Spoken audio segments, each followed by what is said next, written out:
ঈশ্বরের বাক্য মথি 5 অধ্যায় 9 পদ। ধন্য যাহারা মিলন করিয়া দেয়, কারণ তাহারা ঈশ্বরের পুত্র বলিয়া আখ্যাত হইবে। ঈশ্বর তার নিজ বাক্যে আশীর্বাদ করুক।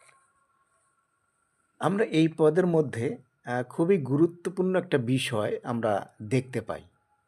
সেই বিষয়টা হচ্ছে যে মিলন করিয়ে দেওয়া। তো মিলন বিচ্ছেদের পরেই কিন্তু মিলন হয়।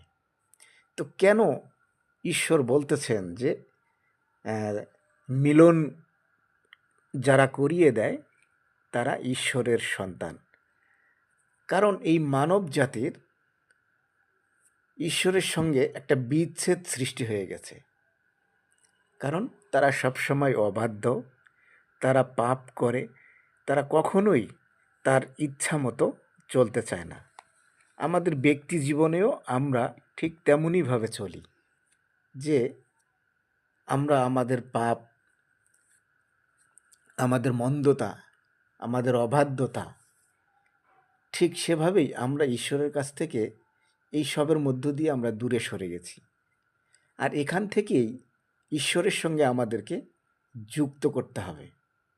বর্তমান সমাজের প্রতিটি মানুষই ঈশ্বরের কাছ থেকে দূরে সরে গেছে। এমনকি তারা সংসার জীবনেও, পারিবারিক জীবনেও তারা একজন একজনের কাছ থেকে দূরে সরে গেছে।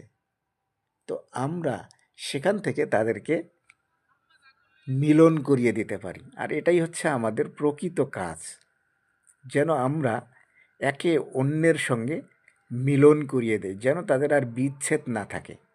সেটা সংসার জীবনে হোক, ব্যক্তিগত জীবনে হোক, বা পারিবারিক জীবনে হোক, আমাদেরকে মিলন করিয়ে দিতে হবে, যেন আমরা একে অন্যের সঙ্গে একটা প্রেমময়, শান্তিপূর্ণ সম্পর্ক তৈরি করতে পারি। সেটা ব্যক্তিগত জীবনেও হতে পারে, আবার ঈশ্বরের সঙ্গে মানুষেরও হতে পারে। আর যখন আমরা এই কাজ করি, তখনই আমরা ঈশ্বরের সন্তান বলে গণ্য হব। সেটাই আজকের বাক্যে আমরা দেখতে পাই। ঈশ্বর তার নিজ বাক্যে আশীর্বাদ করুক।